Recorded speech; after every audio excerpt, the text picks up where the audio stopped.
afternoon, and good evening, everybody, and welcome back to the Ambassadorial Wing and a brand new episode of Cancel of the Ones Babylon 5 review. And today we are continuing our review of Crusade with the episode The Needs of Earth. And with me, as always, are my usual member band of miscreants. You know them, you love them, they're wacky, they're a little bit crazy. You don't have to be crazy to be part of this council, but it does help. Mountains of Elysium and Fiona Wolf. And greetings to everybody in the chat. It is good to see all the familiar faces and a few new ones, hopefully. So thank you all for being here today. And my fellow council members, I have to say this. I was unintentionally correct. Pakmara porn does exist. New boundaries, the final frontier. It's not possible. And to everybody in the chat, Bureau 31, DJ Ronnie G, Archer Colin, gentlemen, and or other species, welcome. Good to see you all today, and we all hope you enjoy the stream. As always, smash that like button, share the stream out on your social medias and wherever else that you might be viewing this, and let them know that this is where the party is, this is where the fun is, this is where the discussion, the deep discussion on B5 is taking place today. So, that all being said, let's dig into the needs of Earth. Can I just say, though, I do like how the opening goes with Galen asking all those questions, because it interlinks everything that Lorien was asking people in the Vorlon question, the Shadow question, and a few additional questions. Yay! Yes, I did notice that last week as well, and I noticed it here as well in terms of the questions. So, but yeah, this episode... This episode has got a lot going on, and Fiona, check the private chat and everything. Elysium put a message in there for you. So, I was just saying that it reminded me of that scene in Office Space. Oh yeah, with the coffee cup and the Peter's dream. I'm going, oh no, I can't unsee that. I know. I mean, when this episode started, I'm like, is he watching what I think he's watching? Yep. And he's actually drinking from a coffee mug. Or at least we can assume that's coffee in that mug. And we're like, I was like, wait a minute. Is this unintentionally a reference to Office Space? Oh my. Is this really? It actually came out before. The next job that Gary Cole got after this was Office Space, and the ring he's wearing in this episode is the ring Bill Lumberg uses throughout the movie. So that coffee cup and ring carried on through. Yeah, except it's an enclosed coffee mug on Crusade. It's a regular, obviously, coffee mug in Office Space, but still. That's true. Oh good grief! Do you ever get the impression that he was like, when I do this movie, can I be drinking from a coffee mug just like I was on that show? And Mike Judge was like, yeah, sure, go ahead, dude. But maybe this episode, those kids that have hooves came from. Oh, Jesus. But this episode has a lot going on. I mean, a lot going on. We find out that the first officer, and I hate to say this, but I can't remember the name of the first officer. We find out that the first officer is a telepath, except he's not allowed to tell anyone. And I'm thinking, geez, Psychor is getting sketchy as hell. They're putting telepaths on board, not telling anybody. Isn't that supposed to be illegal? But then you figure out later, because again, I've watched this whole thing, he gives a little bit of information on what really went down between Psychor and the regular people, and a little bit on Lita. But yes, he turns out the first officer was a Psychor, like a Psychop, I think, a P10 rating. But he saw the results of what was happening during the Civil War and switched sides. He ended up saving somebody that was fairly big within the Resistance that was attached to Lita and Byron's former group. So, Whew, boy, there was a lot of mess with that. It Yeah, will and go into it. Sorry, Ambassador. no, it's okay. Go ahead, Elysium. They will go into it in a later episode. What the reason why telepaths can now serve is they are now no longer required to be part of Psychor. Psychor is now gone. And once a Okay. year, they are scanned by P12s, by former Psychops, and asked questions. Have you been scanning people without their consent? Have you been doing something? So it's sort of a checks and balance to allow people live in, to allow telepaths live in society and on an honor system that they have to back up with a once a year scan. Okay. Well, and Colin actually brought this up, and Colin, thank you. Yes. And Elysium, thank you as well, Lieutenant John Matheson. Okay. Oh, I'm just now looking at some of the various quotes for this episode, and I like how Max is like, "Yes, you have the second oldest profession in the book." Well, I he guess was we looking all at know the what first. the first one is. That was in the opening parts of the episode. Yeah, a thief, and a prostitute. Two of the oldest professions. But I just like the fact that Doctor's like, that's not possible. It really isn't. We're not compatible with Pakmaran that way. No. But I think he was watching it to annoy Max. Yes. Well, yeah, if you remember, there's a conversation between Gideon and Chambers and everything, the doctor. And she's like, she's like, why are you doing this? He's like, so I can hold this over his head if he starts to get a little snarky. And it's actually funny because a little while later, Ellison comes to the bridge, and he's like, "Can I get that data crystal back?" And he's like, "No, I'm not done with it quite yet." And yet, when they're doing the briefing, he's tapping the end of the data crystal. He's like, "I know what you've got on here, you dirty, dirty man." Oh, it's too bad that they couldn't have more episodes to expand all the character dynamics, because they really threw together quite a chaotic team. Like, they're all specialists in some ways, and there's a few generalists, but their outlooks are so divergent in a lot of ways that it really brings a different kind of feel to the table.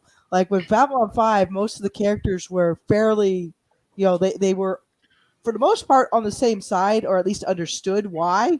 This one, it's just like, yeah, you have all these specialists, but they're all from such divergent backgrounds that it's just like, how is this going to work? And I think, like, a lot of these characters grow on you. Like, I think it's the order we're watching them in is much more satisfying. That Ilerson is a slimy character, and seeing Gideon and Chambers toy with him, I thought was just beautiful. Yes, it is. And, Elysium, it's Archer. I thought spy was the oldest profession. Nope. There were ladies of the night long before there were spies, Colin. Yeah. Now, of course, you could say that potentially prostitutes were spies, particularly if they dealt in state secrets. And let's see, did anyone have that sudden "that's Master Braytac" moment when the alien spoke? No, I didn't. No. I guess that's because it was too far back. No. I actually never made that connection. So, Colin, thank you. And at least it's funny you bring up Austin Powers. I was actually watching the first one last night before I went to bed. I wouldn't be surprised that there's a whole lot of overlap between the actors around this time period, because Stargate and a few others were pretty big up until even the 2010 thereabouts, in terms of when they were on the air, because after Stargate SG-1, they just continued on with Atlantis and some of the other one. So, or was it Universe after Atlantis? But still, I digress. They all these shows shared a lot of actors with each other, even for bit parts. Yeah, that's true. And good observation, Colin. I just realized that there are several parallels between this episode and Passing Through with Guest Timothy. Yeah, there kind of is, because particularly with the one alien, Katoth, I think his name is. Am I getting that right? Let's see how we get the... No, Oh, Ne- the wiki. the one alien that ends up dying, the one that's Yeah. got the got all the Not data Chalk, crystal. yeah. Netchok. Not Chalk Netchok. Bar, yes. Yeah. And a fantastic character. Yes. This was, like I said, there's a lot going on in this episode. I mean, you've got the whole dilemma of, you've got that ranger, that Minbari ranger that comes to them and says, we've got this information. It could be potentially useful, but you're going to have to break a bunch of laws to do it.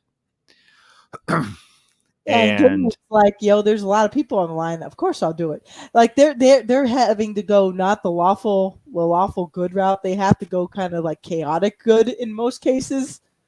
Yeah, that's true. And I do like the fact that in the end, the information they save is just as important. Like that one episode where Picard got stuck growing up in an alternate like civilization, and he learned that instrument. The inner light, yeah. Possibly my favorite episode of Next Generation.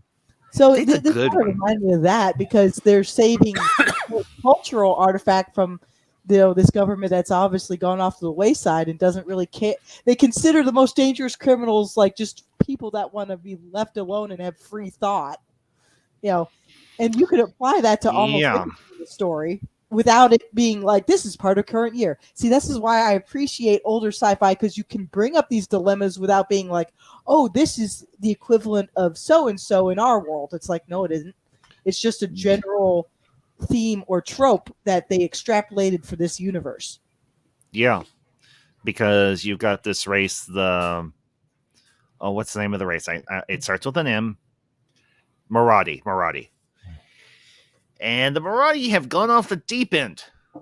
They're banning all art. They're destroying all art because they feel it's not useful to the collective good. I'm thinking, the collective good, does that sound like a certain government here on Earth? And no, I'm not referring to ours. I'm referring to one that's a little east of us.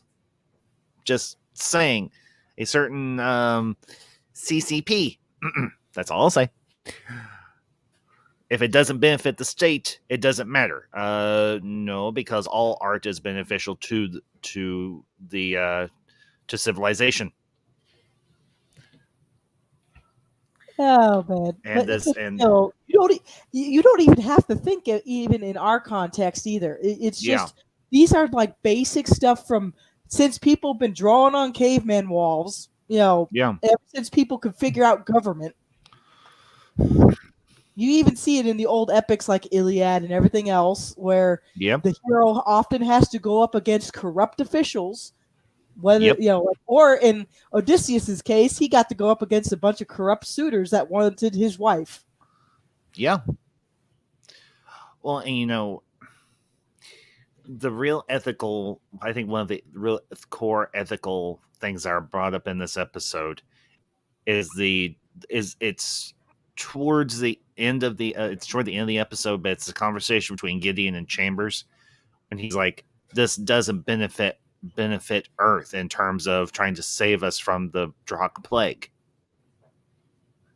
And she's like, no, but this does fill a need for the people of Earth in terms of giving them hope, because art is a form of expressing hope.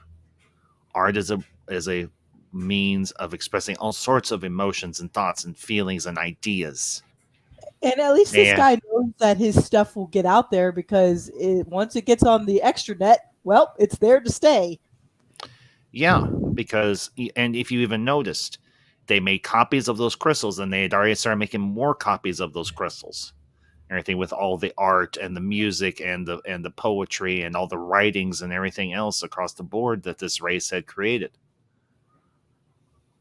Yeah, because again, once it's on the internet, it never really fades away. Sometimes its origins might, but if people dig enough, they can usually find the source. Yeah, Colin, that's that I noticed that myself. But Colin brought this up.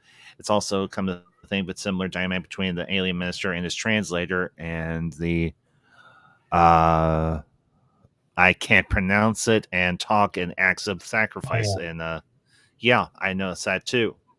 It's tempted their way. The Lumati, that was that race. So I did like the translator who kind of who did say, yes, my the man I'm translating for is a dick. yes, but he's like, I didn't actually tell him that. He's like, because it's parts self-preservation and parts I need to do this to live. Yeah, it's kind of like a double-edged sword. They know what they're doing, like they get the point across, but they also get their digs in too when they can. Yes. Yeah. Yeah, that's true, Yeah. Archer. At least this time the minister didn't end with next time my way. No, because their way is very explosive. In other words, they they blew up they end up killing the subversive. Although he's not a subversive, I would say in a lot of ways he was a patriot for his people. And that's something to be admired Well, and he expressed. was superversive because he wanted to uplift people from above with nice art, music, knowing that they had a heritage beyond like banalities of government. Ha!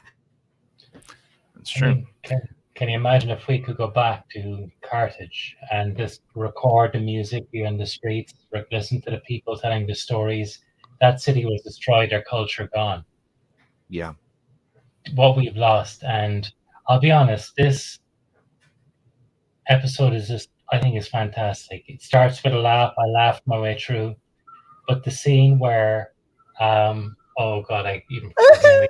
Oh, Natchok discovers Mozart and he's crying. oh. I Oh my broke gosh. down myself. Yeah, that was good, but I Oh also my like God. Dorita's expression of looking at like, wait, what's that Pakmara trying to do? Yes. What? And I love the conversation between Gideon and the Chalk, and he's like, "Is this your people?" He's like, "Yes." Or it was like Amadeus one Mozart. man. It was one man did this, and I was in tears. Can you imagine he's saying if someone did that? And it reminded me of a story about NASA that they put, I believe it was Beethoven or Mozart on the Voyager, and someone Yeah. asked, Mhm. they said, we wanted to send beauty out into the universe, and they asked, why didn't you include Bach? They said, that would just be showing off. And I thought that was Oh, You and know, what I've also noticed though is they integrate some of the lesser used alien races from main core B5, because as you see Dorina looking into the cell, you can see a couple of the Hydocto and a few others. yeah. Mhm. So that gave them a chance to like, okay, some of these other new races we're introducing do intermingle with already established societies, kind of to give them a little bit more of that lived in feel, like they're part of the same universe. So I like little touches like that. Just saying. And I've got Beer 31's comment up here. I finally found the quote I was looking for. The expression oldest profession referring to prostitution earns the qualification oldest bar talk. Yeah, that's true too, Beer. And thank you for that, bud. And Colin brings up a good point here too. Or just empty out the Library of Alexandria before the fire. Yeah. There's a movie that stars Rachel Weisz, one of my all time favorite actresses. It's called Agora, and it's a very heart wrenching movie because it depicts the destruction of one of the last ancient depositories from the Alexandrian Library. And the thing that's absolutely gut wrenching is because that destruction was committed by Christians. How much art and how much history and how much beauty was lost all because of a religious belief. Granted, a religious belief that I support, but at the same time, Well, it seems like every age has that. Like the Library of Alexandria getting burned down. Like they might have saved some stuff, and some stuff might have been copied before that happened. But we probably lost a bit of lore and history just because of that. I think, like, as a Catholic, and I still would do evangelization, we have to realize that Christians, we're all sinners. And we're a hospital for the wounded, not what you call it, not a paragon of We're a hospital for the wounded. We're not a country club for the perfect. yes, Is one, or not for and for the saints. We're not a country club for saints. We're a hospital for the wounded and for the broken. and I guess I follow our beliefs, but what they have done, what misguided people have done in the name of religion, Yeah, is it disgusting. yeah, it is. And The worst it sorry, Ambassador. no, go ahead, Elysium, please go ahead. I'm saying it's exactly the worst character. I mean, I found the leader of the Nachok's people to be utterly vile. Yes. And he is still better than what some of the people we call leaders, religious leaders, have done to this world. And I'll admit that as Catholic. That's whole line. And it sickens me. This episode really does speak to the need for artistic expression and artistic freedom, and how the state should not be involved in quenching or subverting or destroying artistic expression. And to see that recording by Nachok as he's sitting there or huddled there in whatever chamber he is in, and you see the shouting and the screaming and the fires burning outside, and he's like, they burnt all the music, they've burnt all the poetry, they're destroying all the statues, and you think to yourself, what's being lost here? Yeah. And it's absolutely it's gut wrenching, because I say this as I'll make this assertion. I say this as a former Protestant. Do I understand the motivations of the Protestant Reformation? To a degree, yeah, I do understand why it was done. But did they have to be so blatantly destructive with some of the acts that they committed? Now, am I saying that there are clean hands on the opposite side of that spectrum? No, there aren't. Yeah. But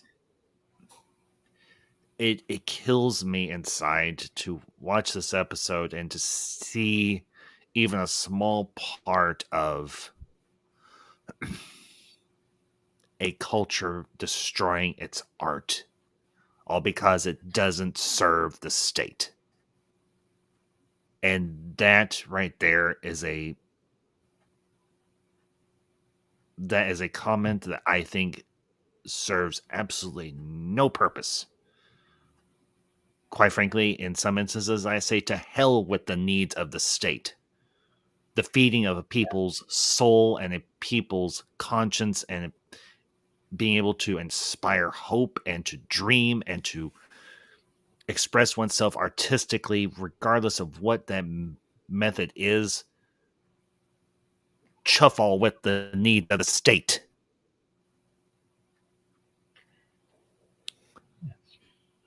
I like the fact that this guy, a mark of progress in their culture for the state is like, we do not speak other languages.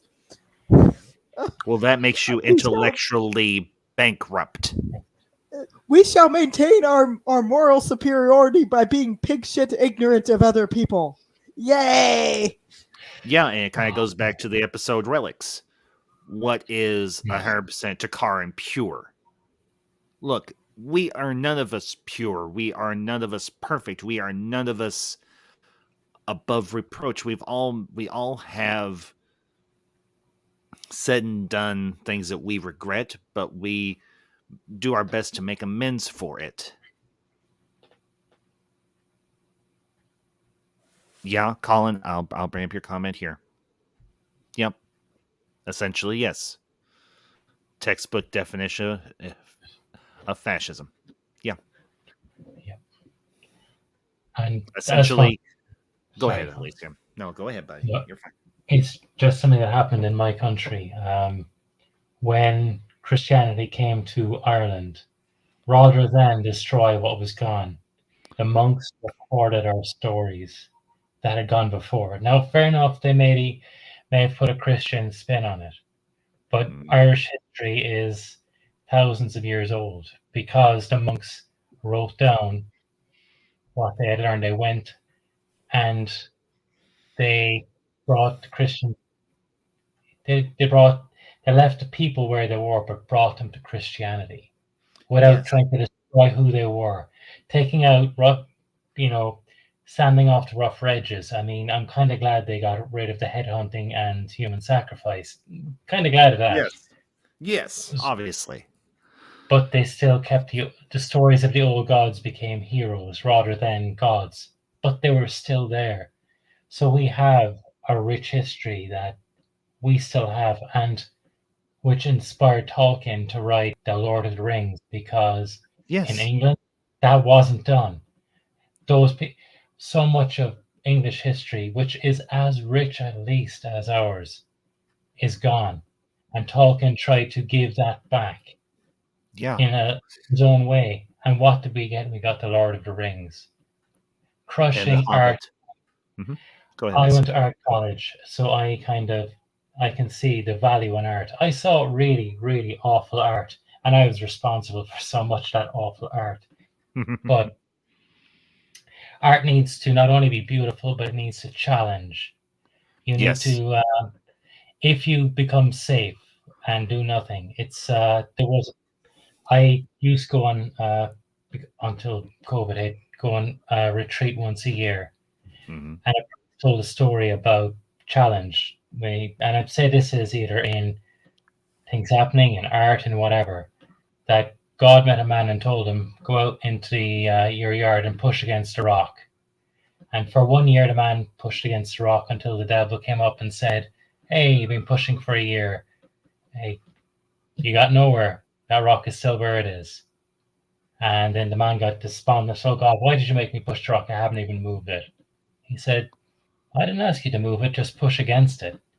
Now look at your muscles. You're strong enough to do other things. It's my job to move the rock. God moved the rock and sent the man to do his true task. Yeah. And I thought that was a cool story. Art challenges you. When I see something that goes against me, I'm going, well, why? It either strengthens my belief or makes me question it and going, you know what, they're right. And that's what it should do. And the Notchuck's people have killed their future. Yeah. In a lot of ways they have. And I'll let you address this, but I do want to say hello to the chat. Face I haven't seen in a while. Lewis Cox. Lewis, it is good to see you. And on behalf of myself and the rest of the council, we offer our most sincerest condolences on the passing of your mother. We all pray for you earnestly that the Lord gives you and your family comfort in this time, and that as the pain does pass, that you're only left with the best fond memories of your mom. So on behalf of myself and everyone else, welcome back. We've missed you, and if there's anything we can do to help you during this time, please reach out to me on my social media, and we'll be praying for you, buddy. So,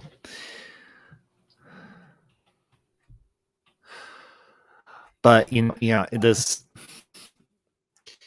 this episode does challenge you on several different levels. I mean, in terms of the destruction of the culture's art, but also coming back a little bit to Matheson's conundrum.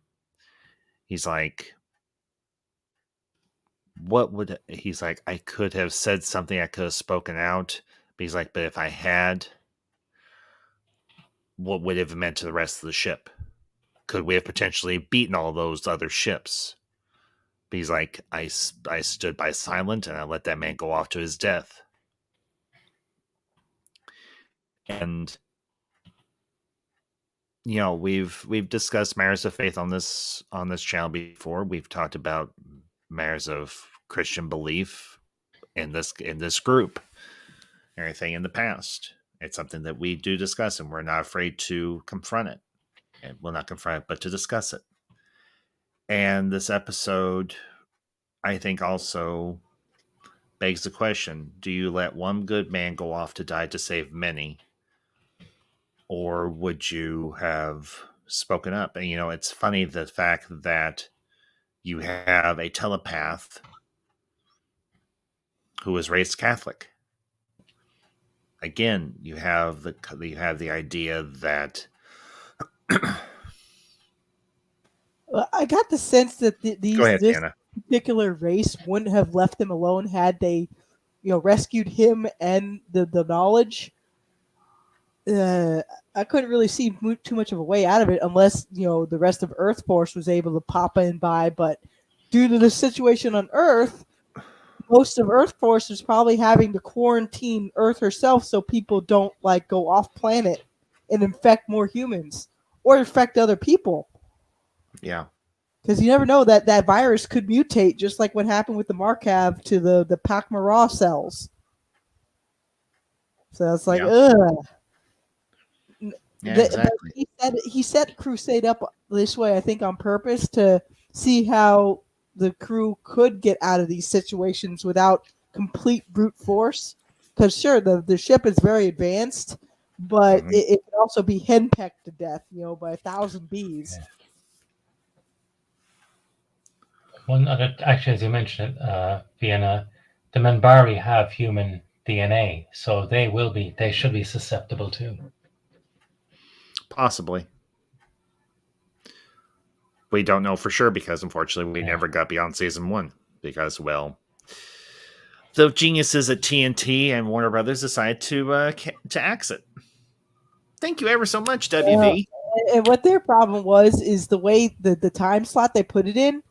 All their normal people on TNT would tune out when Crusade came on, and then only Crusade's fans would pop in at that time, and then the Crusade people would pop off, and then the regular people would come back in afterwards. It's like they did not market it very well, and they didn't even give it a primetime slot. No, they didn't, and that's unfortunate. I mean, they put it in a slot where most people would still be at work, especially if they were stuck working the night shifts like I usually am, or like the evening. Yeah. You put this show later on in the evening, and it could have really thrived and flourished. Or maybe even made like a later in the evening slot and might have done just as well. But again, art being stifled by a bunch of know-nothings that don't know their ass from a hole in the ground.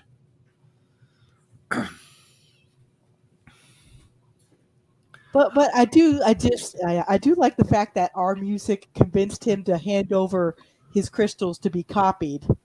Yeah. He finally found people that actually appreciated art enough, or at least to the point where he knew this wouldn't be destroyed out of hand. Well, yeah, because think about it. This is in the year 2260, 65 or so, or 64, somewhere along in there. 2267. 2267, okay. Think about how long Mozart's music has been around just in our own time period. And how many people have performed it, copied it. Now, when I say copied it, copied the original text to preserve it. Performed it in both large and small scale. His Mozart's work, I mean, it even inspired a movie I just reviewed a couple of months ago, Amadeus. A beautiful, glorious celebration of Mozart and the man who he was. Maybe not perfectly portrayed or completely authentically portrayed, but the backbone of that movie was the music. And to hear, I didn't recognize it at the time, but when Gideon says Wolfgang Amadeus Mozart, my heart absolutely melted. I was like, I knew Damas had taste. The fact that they would include Mozart in an episode. I mean, I am the son of a band geek. I say it proudly. My dad instilled in me an appreciation, a love for great music. The man could play any instrument you put in front of him. He could sing like a bird. And Although, as a side note, though, even though I love A Christmas Carol by Dickens, I will not read A Tale of Two Cities. Fair enough. Some people's classics are a treasure, and other people will find it be like, nope. But it's there to choose to read if you want to. Yeah, exactly. So, and Colin, so they're about as far from us as they are from Mozart. I'm not into classical music, to be honest. Colin, not everybody is. Not everybody is. And that's okay. You don't like classical music? You don't have to. Me, it's a personal preference. I love classical music. Why? Because I was raised around it. I was exposed to it at a young age. I listen to it periodically because sometimes I just want to hear something beautiful. Let's see. I did buy some many months ago all of Crusade on iTunes. Excellent. Yeah. Lewis, just to let you know, we are doing the official JMS watch order for Crusade. Yeah, I'll pop the link to the order in the chat. So, yeah, well, it's pinned on last week's stream as well, but we can. I meant to put it on my Twitter, but I just haven't gotten around to it. I'll do that after we get done. Yeah, it's just in the chat now. Okay, thank you, Lewis. I appreciate it, but it'll probably come up here in a minute. YouTube always lags. There it is. Okay. Thanks, Elysium. Let's see. Pin message. Let's see. I also Man, I also recently learned the name of the song from 2001. Thus spoke Zarathustra. Yep. Great piece of music right there too, DJ. So, let's see. Mozart. Let's see. Mozart was born in 1756. This episode happens in 2267. So yes, you're right. About 200 years. Yep. Yep. Just checking there. The Memory of War is the next one on the watch list. So if anyone wants to watch it ahead of time for next week, that's the one that will be. Yeah. And I will let you go. I'll go ahead and mention this now. We'll be taking next week off. Madam Ambassador's birthday is coming up, and we're going to be spending part of the day with Mother Ambassador and celebrating the Mrs.'s birthday. So we will not be live next week. We'll be back the week after, just to give you all a heads up now.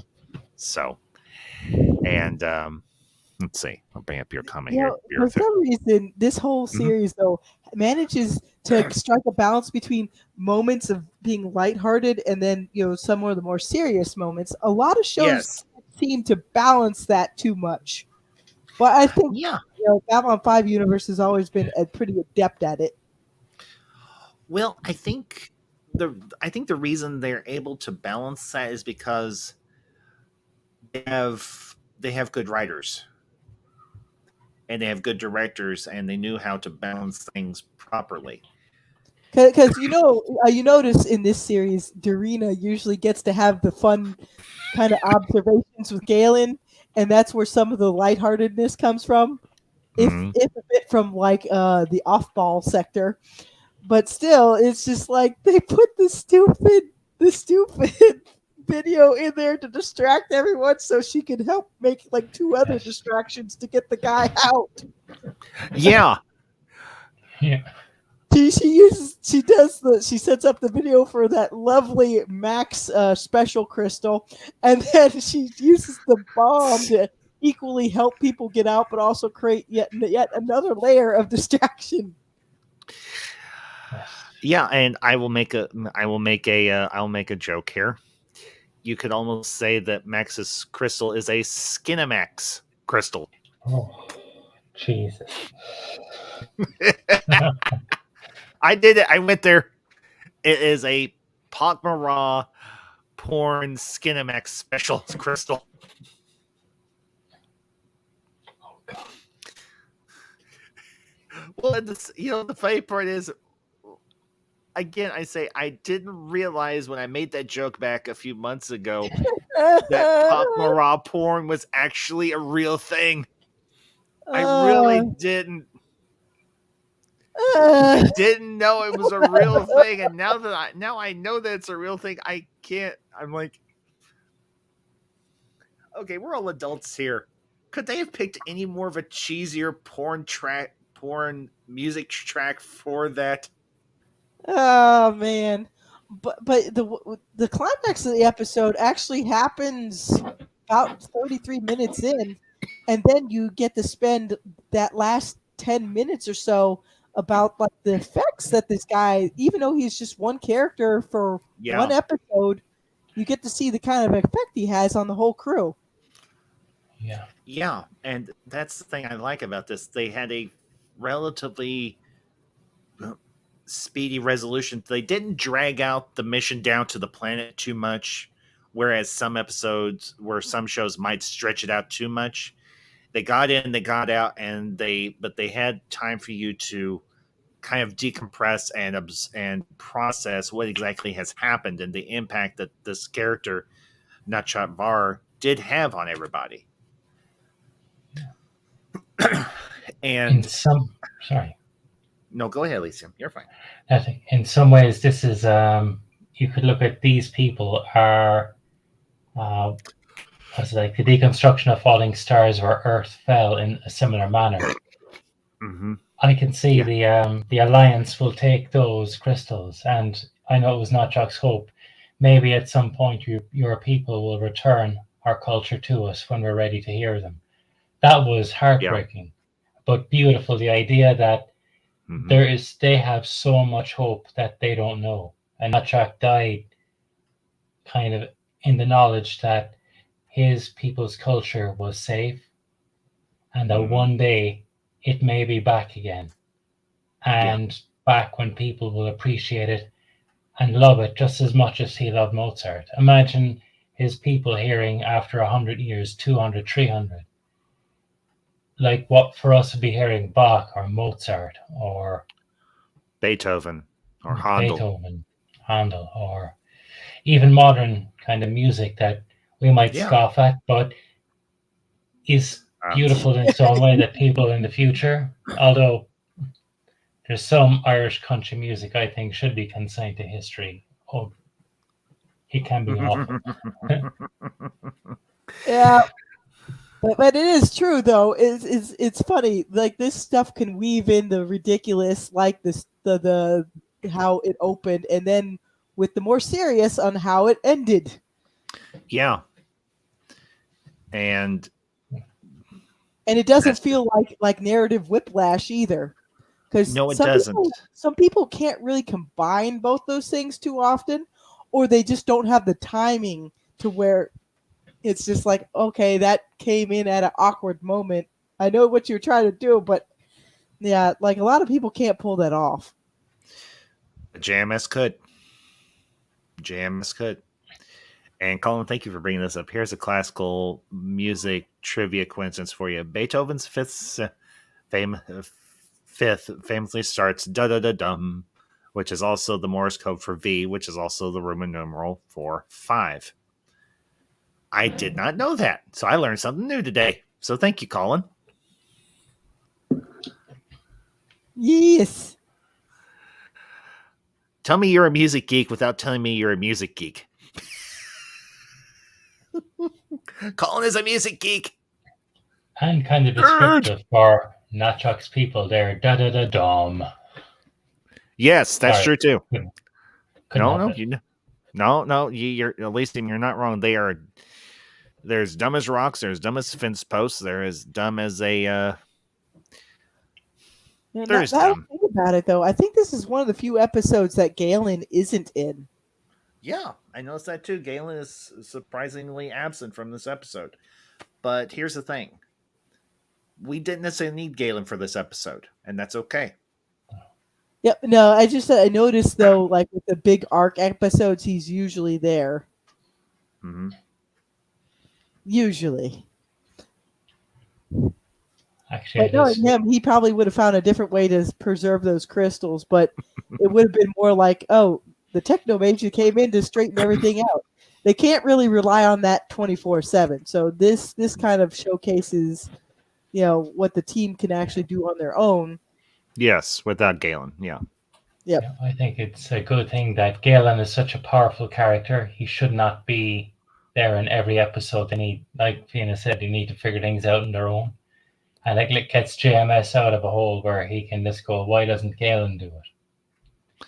Well, it's kind of similar with Kosh for Babylon 5. Yes. Kosh could probably solve a lot of problems on his own, but instead he made the others do it. Of course, until Sheridan gave him a swift kick in his incarnate ass, which was warranted. But yeah, I wouldn't be surprised, though, if Galen is doing different duties when he's not with the Crusade crew, because there's still other problems out there. Because even though part of the Centauri Prime trilogy takes place after Crusade's 5-year time period, Galen was definitely going back and forth and doing different things. He was needed in many different places. Yeah, he was.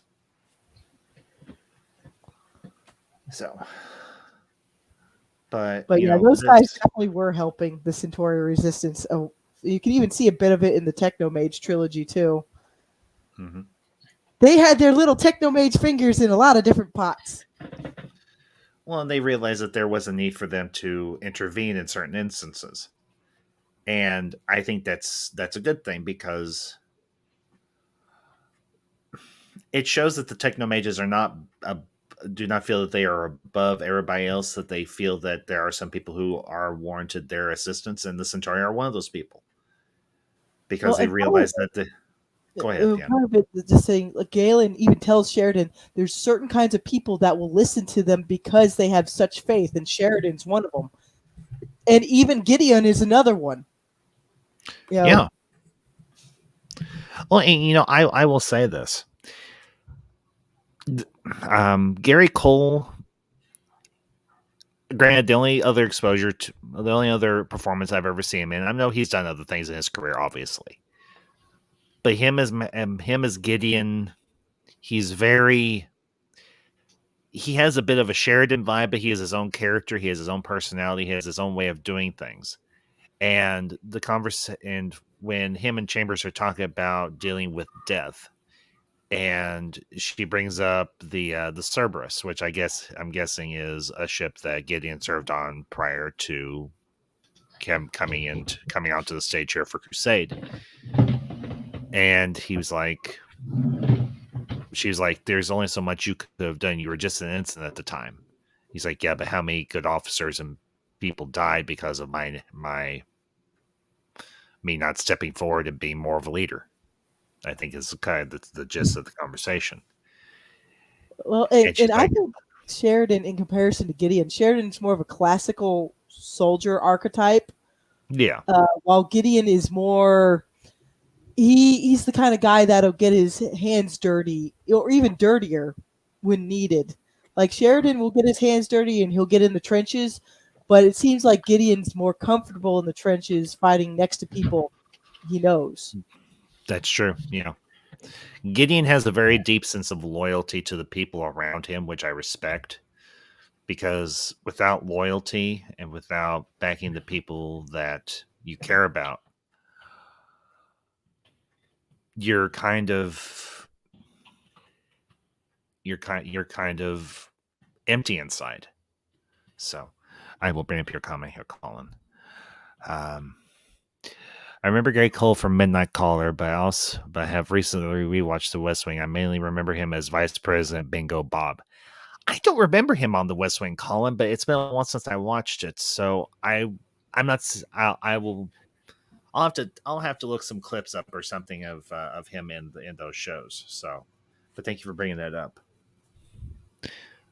Oh, he was. Yeah, Elysium, you're right. He was an American Gothic. Yeah. It's a show I remember of, and I remember I really enjoyed it. But if you ask me what it was about, couldn't tell you. I cannot remember it. That's okay. So, but I will say this: all the actors and actresses on this series so far, granted we're only 2 episodes in, they've really won me over. They really have, and it's just a shame that we didn't get more time with them. Let's see here. Which come to think of it must have been just after Crusade. He was the replacement after Hoyes had to quit due to a sex scandal. Okay. I don't recall that, Colin, but I will take your word for it. So, well, guys, any other comments on the episode? Anything you want to bring up that we may have missed? For me, it was just the fact that the Minbari openly telling the captain that where he's going to lie. If anyone asks me, I'm going to lie. And when you hear the history of what the Minbari don't lie, now with their contact with humans and learning how to be covert, I just found that really interesting that they've taken on that aspect of humanity for the better good. Deleted scene. I hope not, DJ. I hope not. DJ, I hope not. I don't think I want that movie to exist. But no, I still found Darina's expression priceless. She had her head all the way to the side and she was She's like, what the hell is that Pak Mara doing? That's not even because she's probably pickpocketed enough Pak Mara that she knows like that's not possible, man, and I'm no doctor. But same reaction as Gideon and Dr. Chambers at the start. Yeah. Go ahead, Lisa. Yeah, the doctor's like, in my medical estimation, not gonna happen. Yeah, but I like. Yeah, sorry. But what's funny is they do again. He does the kind of like more raunchy or sex type of things. Like he makes fun of sex acts, but he doesn't put it in front of your face to be like lewd or scandalous. He just does it more for a laugh. He does, and well, a lot of postmodern stuff puts sex in front of your face as like this is more adult entertainment because it has Y going into X and please thrust mightily, and it's just like, oh no, that's not more adult. Okay. I'm going to reference a movie that I'm going to be reviewing in a few weeks. Well, next month. Sex is a joke in heaven. From what I understand, sex is mostly a joke down here. I mean, consider the faces you people make mid-coitus. Please someone get that reference besides me. It sounds familiar. It's from Dogma by Kevin Smith. Yeah, it was spoken by the late great Alan Rickman as the Metatron. Yeah, a very heretical movie to those of us who are Catholic, and even some of us are just that are Christian. But a very entertaining, a very funny movie, and like I said last night, and what I just said now, I'm going to be for my birthday next month. I'm going to be reviewing the Jay and Silent Bob films. Because why? Because it's my birthday, and I want to, and I love those movies. I'm more familiar with certain stuff that my dad was interested in growing up, so I have a little bit more knowledge in that sector beyond my Generation Y status. Actually, just as you mentioned Dogma, that goes back to what I was saying earlier about pushing against your belief system. Dogma is heretical. Yes, and it should challenge. I mean, me as a Catholic, I'm going, well, why does it hurt me? Why does it challenge me? And I'm going, yeah, I can kind of see how someone looking like George Carlin was raised Catholic. Yeah. An absolutely brilliant man. Yes. And when he's attacking, you're kind of going, well, why is he doing it? And you look back on our history and go, yeah, well, we've history. We've done some pretty awful things. We need to address these so people don't see it as reality. It should challenge us to become better rather than just going, burn the heretic. We should go, okay, he has a point. Let's make what he says wrong. Well, and as one and shout out to the chat, a face I've not seen in a while, Hey. Jeff B. Good to see you, Jeff. And yes, not just a good movie, a great movie. I will quote one of my professors from seminary, and he said this to us once: "If you're not being a little heretical, then you're not trying, because when one is working out one's faith, being a little heretical is not necessarily a bad thing. Just don't go full heretical and, well, say something really dumb." So, and I'll bring up Colin's comment here. The one thing that the kind of lessens the tension of Crusade for me is that we already know that they must have beat the play because the monk, the rangers, the canticle for Lewinsky in deconstruction. Yeah, exactly. Yes. Well, but that also showcases how people react to different kinds of tension. Narrative tension, that is. Me, I don't care if I know what the ending is. I want to see how people get to it half the time. Exactly. Yes. But for some people, that will destroy their narrative tension because they don't want to know who survives. They want to be more entangled in, like, will they or won't they die? I guess I could link that from my blog, but it does bring up a good point for different, if whatever kind of stories you want to tell. And I guess that's the reason why sometimes some people don't want to do alternate Earths or multiverses and things like that, because that will destroy their sense of narrative tension. Now, to be fair, even watching Crusade, I felt there was always that little bit thing. Maybe everyone on Earth will die, and it's repopulated with people from the colonies who had been oppressed. They're the ones who brought the culture back to Earth. I thought that would have been silly, but I'm saying I allowed myself to think that, to give myself to be much more invested in the show. Well, And yes. Yeah, go ahead, Elysium. No, go ahead. No, that was it really, just to be invested in the show, just to allow myself to open to possibilities that I didn't think of. Well, and to kind of go just a little bit on a tangent here, it kind of goes back to the Star Wars prequels. We know individuals are going to survive. We know what happens to certain individuals, but we want to see what happens to bring those people to where they are. And it's kind of also true with more recent series that have come out in the Star Wars universe, particularly with Obi-Wan Kenobi. We know that he lives up until a point, but we want to know what happened to him after the events of Revenge of the Sith. Now, I said this last night, and I'll say it briefly here. I rewatched Kenobi. Did I enjoy it as much the second time around as I did the first? Yes. Do I acknowledge the fact that there are issues with that series? Yes, I do. And no, that doesn't make me a shill. It doesn't make me blind. It doesn't make me ignorant to the deficiencies in storytelling. But at the same time, that show did add something to the character of Obi-Wan Kenobi. It also adds something to the character of Anakin Skywalker / Darth Vader. And I'm just going to say it. It's a freaking show. If you don't like it, don't watch it. And I'm going to say this very pointedly.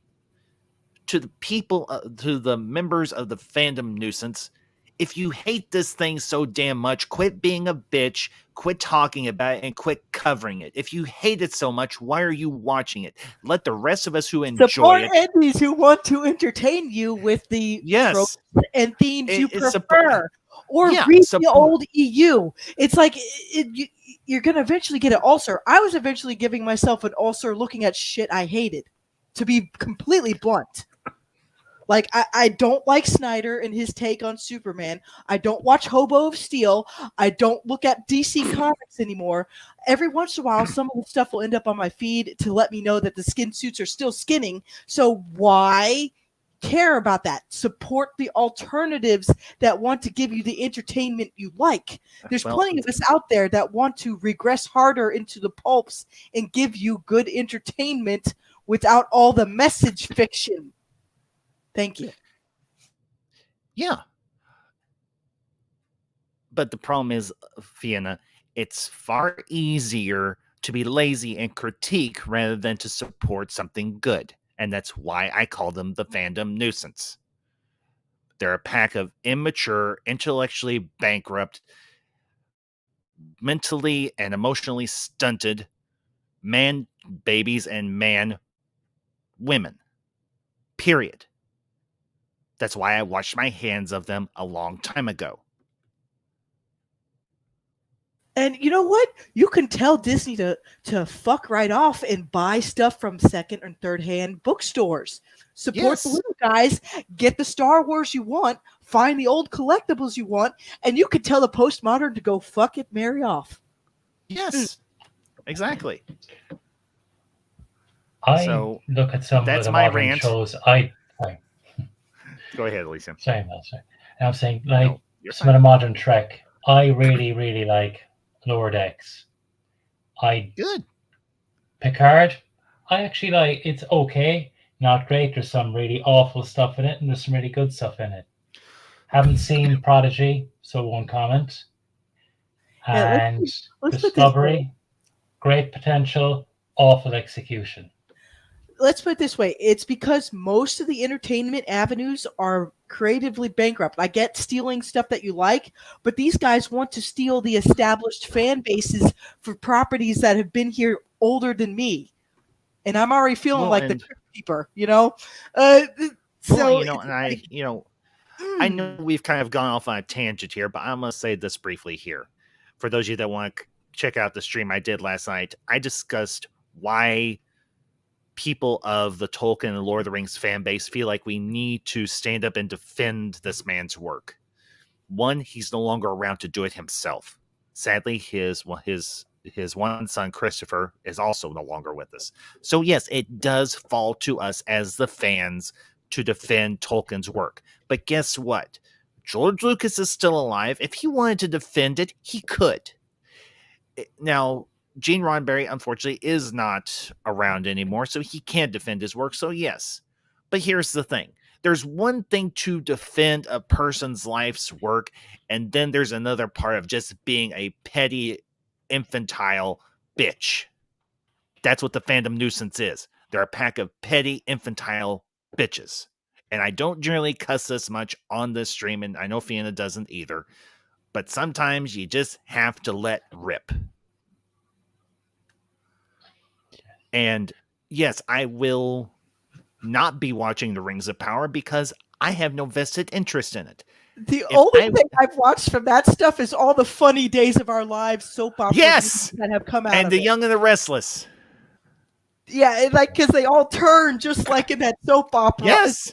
So that's the only thing I watch from that because it genuinely makes me laugh. Otherwise, I don't give it much oxygen or time of day. Yeah. It's like, guys, they're going to, most of these hacks are just going to go through properties you like to get the negative attention because that gets them more attention than positive attention. They are not aiming for any positive attention at all. That's not what they want. They want the notoriety of everybody's spleen venting on the universe. I think a good palate cleanser for anyone. And I'm going to mention a show I watched every episode to give it a chance. Binge watched 2 seasons. Mhm. And after watching this show, there is nothing. I mean, I've heard people complaining about Discovery. It is Citizen Kane in comparison. That's a show on Netflix called Another Life, I think it's called, with Katie Sackhoff. Mhm. It is awful. But I still watched it. I said, you know what? It had good ideas. But the characters, truly, truly terrible, unlikable. Worst, they pretty much got a soap opera star or pretty much soap opera actors to do something, and they tried to Frankenstein something together that did not work. And so, guys, watch that. Any IP, anything that looks bad will look great in comparison. I think we can all do. It can do good things. I'll And be right back. Be right Okay. back. Okay. And Jeff, you know what? Here's the thing. If you want to give The Rings of Power a chance, Yeah. go ahead. I'm not going to tell you Yes. you can't. I am not going to tell anybody on here that you cannot give a show or a movie a chance. But No, personally, considering all the publicity and all of the comments and all the interviews that I have watched and I have seen, and knowing what I know about Tolkien and his work, and knowing what I know about the Lord of the Rings universe, now I'm not going to say I'm the most knowledgeable, but I have done my level best to be as knowledgeable and informed a fan of that universe as I can be. And considering the fact that Jeff Bezos couldn't even get the rights to the Silmarillion, and quite frankly, I'm glad at this point that he didn't, and that all they got was the rights to the Lord of the Rings and the Hobbit, what bloody story can you tell that has not already been told? Well, and they don't even have the rights to the mainline stuff. It's like the bits in the back. Like exactly. The appendices. Yeah, and it's just you can't do anything with. You cannot do anything of worth or merit with that. Yeah, and they're not even going to follow any of that part because they already fired the guy that was supposed to keep them. Yeah, Tom Shippey. Yeah, they fired him because he's like, you all are screwing up the lore, and they're like, okay, fine, you're fired. And they won't even have Peter Jackson helping them. They snubbed Peter Jackson. The guy won an Oscar for the freaking movies. And even he had to change stuff from the baseline books. Tom Bombadil wasn't in there. The Sacking of the Shire got taken out. Christopher, the guy who played Saruman the White, he didn't like some of the changes either.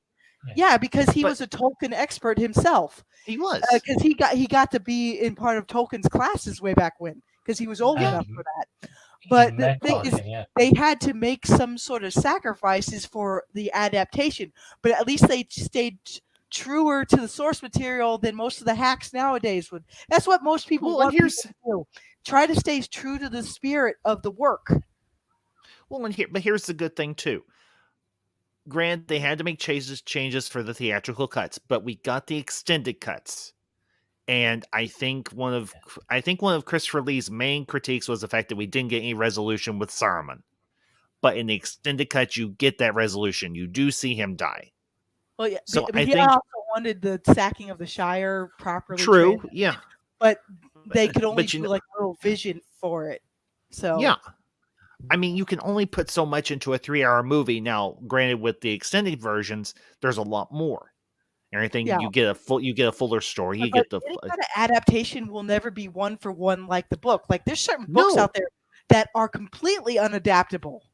Yes, like it's just again, all you gotta do is look at Dune. Really, I think the closest, honestly, to Dune for the adaptations was the sci-fi miniseries way back in the day. Yes, that was the one that got most of the notes properly. But again, any kind of adaptation really can't hit fire on all cylinders. Dune is just one of those books that I don't think will be fully adaptable ever. Denis Villeneuve's trying his damnedest. I mean, far as I know, they have not axed Dune Part 2. It's still, I think, going to go in production in the next few months, and it's supposed to come out next year.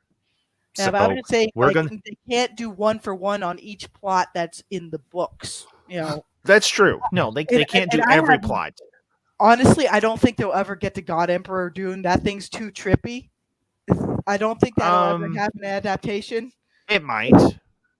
Look, here's the thing. If they at least go through Paul's lifetime, if they go through that far, at least if they go through Dune Messiah and Children of Dune, I would be happy with that. If it goes through Paul's lifetime, at least if they do that story, or if they do that arc, okay, I will be happy with that. If Denis Villeneuve they're going to be able to get 2 8 or 9-year-old kids to play with gravitas required of the late, the twins. of the twins. And that's why I didn't mind that the miniseries aged them up.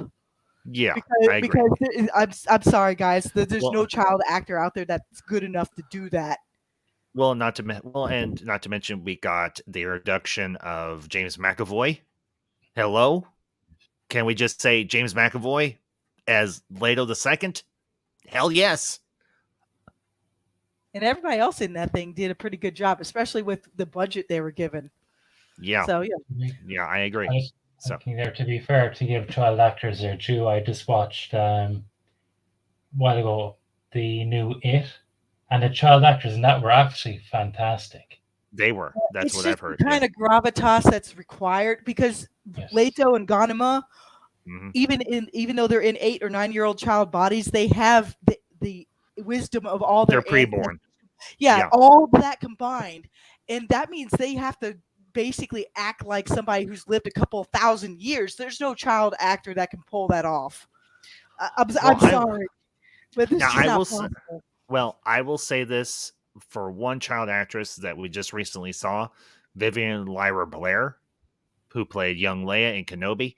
She did a pretty darn good job. Now, could she maybe pull? I'm hoping they cast her as Alia for Dune Part 2. I would love. Now, the question is, can she do creepy? I think she could pull off creepy because Alia is depicted as kind of creepy, both in the film back in the 80s and in the This is sci-fi a miniseries. 3/4-year-old that again has the memories of all her female ancestors. Yep. And the only reason why she succumbed to her male ancestors because the Bene Gesserit don't have proper defense against their male ancestral line. Yeah, exactly. So I know we've gone off a bit of a tangent here, folks. I'm not necessarily going to apologize for it per se, but to bring it back around, I will make this comment. JMS is probably one of the best sci-fi writers of our generation, and he wasn't even solely a sci-fi writer. He also wrote for Spider-Man, and everything in the comics, and the people that are in charge of the Rings of Power could take a lesson from JMS. Hell, they could take a lot of lessons from JMS. They could take a lot of lessons from the production crew of both Babylon 5 and for Crusade across the board. But they're not. Whereas in the Wheel of Time, people kicked Brandon Sanderson out of the show. Brandon Sanderson tried to be a consultant because guess what? The guy's widow trusted Sanderson enough to finish that series. Even though I personally don't like Wheel of Time, they actually selected somebody that got the job done. You know? Yeah. So, but anyways, folks, I think we're going to go ahead and wrap up for the afternoon. Guys, great discussion as always. I want to thank everybody who tuned in today. Those who'll catch us on the replay. I hope you all enjoyed the stream as always. Leave your comments down below with anything we brought up, anything we might have missed. As I mentioned earlier, we will be taking next week off to celebrate Madam Ambassador's birthday, but we will be back the week after and everything with the next episode of Crusade, episode 3. Granted, it won't be the official episode 3, but it'll be episode 3 for us. So, you all have a great week. Have a great weekend. We'll see y'all next time. And we'll do the upbeat outro this time. Y'all behave yourselves. If you can't behave, don't get caught. And until next time, this is the Council of One saying, 3, 2, 1. Zooty, zoot, zoot, zoot, zoot, zoot, zooty.